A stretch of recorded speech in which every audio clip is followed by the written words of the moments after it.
Hello friends, ಇವತ್ತಿನ ನನ್ನ recipe north ಕರ್ನಾಟಕದ ಜೋಳದ ಹಿಟ್ಟಿನ ದಿಢೀರ್ ದೋಸೆ, ಇನ್ಸ್ಟಂಟ್ ದೋಸಾ. ಸೇಮ್ ಅದೇ ದೋಸೆಯನ್ನು ತಿಂದು ಬೇಜಾರಾದಾಗ ಕ್ವಿಕ್, ಈಸಿ ಅಂಡ್ ಹೆಲ್ದಿ ಆಗಿರುವ ಈ ಜೋಳದ ಹಿಟ್ಟಿನ ದೋಸೆಯನ್ನು ಖಂಡಿತ ಟ್ರೈ ಮಾಡಿ. ಈ ರೆಸಿಪಿ ಇಷ್ಟ ಆದರೆ ವಿಡಿಯೋ ಕೆಳಗಡೆ ಇರುವ ಲೈಕ್ ಬಟನ್ ಅನ್ನು ಪ್ರೆಸ್ ಮಾಡಿ. ಇನ್ನಷ್ಟು ನಾರ್ತ್ ಕರ್ನಾಟಕದ ಅಡಿಗೆಗಾಗಿ ನನ್ನ ಚಾನಲ್ ಪಾಕ ಶೃಂಗಾರವನ್ನು ಸಬ್ಸ್ಕ್ರೈಬ್ ಮಾಡಿ ಮತ್ತು ನನ್ನ ಹೊಸ ವಿಡಿಯೋ ನೋಟಿಫಿಕೇಶನ್ಗಾಗಿ ಬೆಲ್ ಐಕನ್ ಅನ್ನು ಪ್ರೆಸ್ ಮಾಡಿ.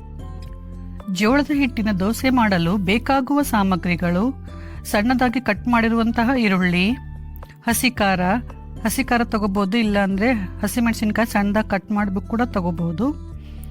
ಸಣ್ಣದಾಗಿ ಕಟ್ ಮಾಡಿರುವಂತಹ ಕರಿಬೇವು ಸೊಪ್ಪು, ಕೊತ್ತಂಬರಿ ಸೊಪ್ಪು, ಸ್ವಲ್ಪ ಚಿರೋಟಿ ರವೆ, ಜಾಸ್ತಿ ತಗೋಬಾರ್ದು, ಸ್ವಲ್ಪನೇ ಚಿರೋಟಿ ರವೆ, ಜೀರಿಗೆ, ಉಪ್ಪು, ಎಣ್ಣೆ, 1 ಕಪ್ ಜೋಳದ ಹಿಟ್ಟು, ಅರ್ಧ ಕಪ್ ಅಕ್ಕಿ ಹಿಟ್ಟು.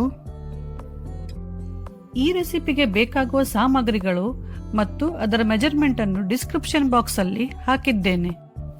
ನೆಕ್ಸ್ಟ್ ಒಂದು ದೊಡ್ಡದು ಮಿಕ್ಸಿಂಗ್ ಬೌಲ್ ತಗೊಂಡ್ಬಿಟ್ಟು ಅದರಲ್ಲಿ ಎಣ್ಣೆ ಒಂದನ್ನು ಬಿಟ್ಟು ಬೇರೆ ಎಲ್ಲ ಸಾಮಗ್ರಿಗಳನ್ನು ಒಂದೊಂದಾಗಿ ಹಾಕಿಬಿಟ್ಟು ಚೆನ್ನಾಗಿ ಮಿಕ್ಸ್ ಮಾಡಬೇಕು. ಜೋಳದ ಹಿಟ್ಟು, ಅಕ್ಕಿ ಹಿಟ್ಟು, ಈರುಳ್ಳಿ, ಉಪ್ಪು, ಕೊತ್ತಂಬರಿ ಸೊಪ್ಪು, ಕರಿಬೇವು ಸೊಪ್ಪು, ಚಿರೋಟಿ ರವೆ ಎಲ್ಲವನ್ನು ಹಾಕಬೇಕು. ಎಣ್ಣೆ ಒಂದನ್ನು ಹಾಕಬಾರ್ದು, ಬೇರೆ ಎಲ್ಲವನ್ನು ಹಾಕಿ ಚೆನ್ನಾಗಿ ಮಿಕ್ಸ್ ಮಾಡಬೇಕು. ಎಲ್ಲ ಸಾಮಗ್ರಿಗಳನ್ನು ಚೆನ್ನಾಗಿ ಮಿಕ್ಸ್ ಮಾಡಿ, ಚೆನ್ನಾಗಿ ಮಿಕ್ಸ್ ಆದಮೇಲೆ ನಂತರ ಅದಕ್ಕೆ ನೀರು ಹಾಕಬೇಕು. ಸ್ವಲ್ಪ ನೀರು ಹಾಕಬೇಕು, ಒಟ್ಟಿಗೆ ಜಾಸ್ತಿ ಹಾಕಬಾರ್ದು, ಸ್ವಲ್ಪ ಹಾಕಬೇಕು, ಕಲಿಸ್ಬೇಕು. ಹೀಗೆ ಸ್ವಲ್ಪ ನೀರು ಹಾಕ್ತಾ ನಿಧಾನ ಹಿಟ್ಟನ್ನು ಕಲಸಿ. ಗಂಟಿರಬಾರ್ದು, ಯಾವುದೇ ರೀತಿಯಾದ ಗಂಟಿರಬಾರ್ದು, ನಿಧಾನಕ್ಕೆ ಹಿಟ್ಟನ್ನು ಕಲಿಸ್ಕೋಬೇಕು.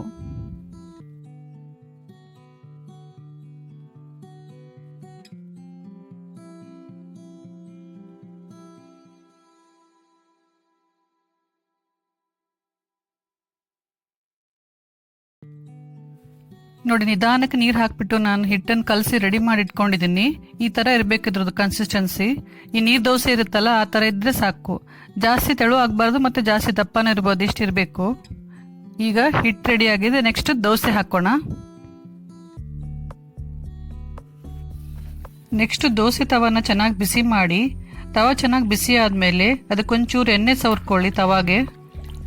ನಂತರ ಈ ಜೋಳದ ಹಿಟ್ಟನ್ನು ಹಾಕಿ, ನೀರು ದೋಸೆ ಹೇಗೆ ಹಾಕ್ತೀವಿ ಹಾಗೆ ಹಾಕಬೇಕು. ಮೇಲಿಂದ ಸ್ವಲ್ಪ ಈ ಥರ ಎತ್ತಿ ಹಾಕಬೇಕು. ಬೇರೆ ದೋಸೆ ಥರ ಈ ಥರ ಸ್ಪ್ರೆಡ್ ಮಾಡಬಾರ್ದು. ಸೈಡಲ್ಲೆಲ್ಲ ಎಣ್ಣೆ ಹಾಕಿಬಿಟ್ಟು ಅದನ್ನು 2 ನಿಮಿಷ ಹಾಗೆ ಬಿಡಬೇಕು. 2 ನಿಮಿಷ ಆದಮೇಲೆ ನಿಧಾನಕ್ಕೆ ಸೈಡಿಗೆಲ್ಲ ಎಡ್ಜಸ್ಸನ್ನು ತಗೊಂಡ್ಬಿಟ್ಟು ಸ್ಲೋಲಿ ಅದನ್ನು ಟರ್ನ್ ಮಾಡಿ ಹಾಕಬೇಕು. ಈ ಜೋಳದ ಹಿಟ್ಟು ತುಂಬ ಡೆಲಿಕೇಟ್ ಇರೋದ್ರಿಂದ ಕಟ್ ಆಗೋ ಚಾನ್ಸಸ್ ಇರುತ್ತೆ. ಹಾಗಾಗಿ ಸ್ವಲ್ಪ ಕೇರ್ಫುಲ್ಲಾಗಿ ಸ್ಲೋಲಿ ಅದನ್ನು ಟರ್ನ್ ಮಾಡಬೇಕು.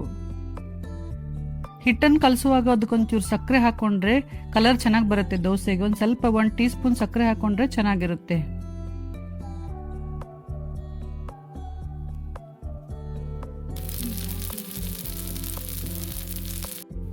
ಸೊ ಫ್ರೆಂಡ್ಸ್, ಈಗ ಬಿಸಿ ಬಿಸಿಯಾದ ಗರಿಗರಿಯಾದ ಜೋಳದ ಹಿಟ್ಟಿನ ದೋಸೆ ಸವಿಯಲು ಸಿದ್ಧ.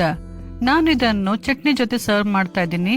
ಚಟ್ನಿಯಲ್ಲಿ ನಾನು ಮಾಮೂಲಾಗಿ ಹಸಿ ಮೆಣಸಿನ್ಕಾಯಿ ಹಾಕ್ತಾರೆ, ನಾನು ಕೆಂಪು ಮೆಣಸಿನ್ಕಾಯಿ ಹಾಕಿ ಚಟ್ನಿ ಮಾಡಿದ್ದೇನೆ. ಇದು ಕಾಂಬಿನೇಷನ್ ತುಂಬ ಚೆನ್ನಾಗುತ್ತೆ.